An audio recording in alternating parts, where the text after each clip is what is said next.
দর্শক এই মুহূর্তে ট্রাইব্যুনালে আছেন আমাদের সহকর্মী শিমুল খান, যুক্ত হচ্ছে তার সাথে। শিমুল, আবু সাইদ হত্যা মামলা সহ আন্তর্জাতিক অপরাধ ট্রাইব্যুনালের আজকের কার্যক্রম সম্পর্কে কি খবর আছে আপনার কাছে, জানাবেন আমাদের।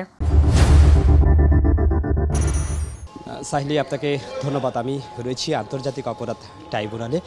জুলাই আন্দোলনে সংগঠিত গণহত্যায় প্রথম শহীদ আবু সাইদ হত্যা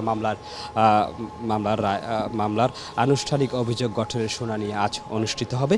বিচারপতি নজরুল ইসলাম চৌধুরীর নেতৃত্বাধীন সদস্যের ট্রাইব্যুনাল 2-এ এই শুনানি অনুষ্ঠিত হবে।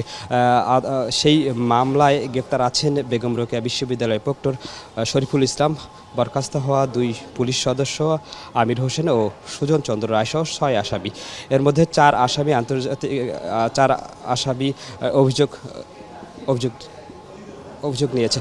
এছাড়াও গাজীপুরের আশুলিয়ায় 6 লাশ পোড়ানো মামলা ও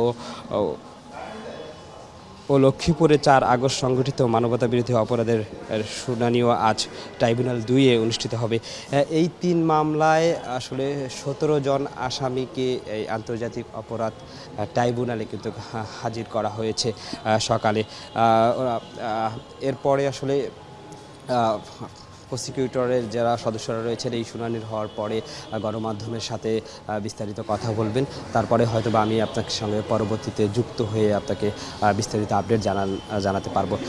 সাহিলি, এই ছিল আন্তর্জাতিক অপরাধ ট্রাইব্যুনাল থেকে সর্বশেষ আপডেট। সাহিলি। শিমুল, আপনাকে ধন্যবাদ।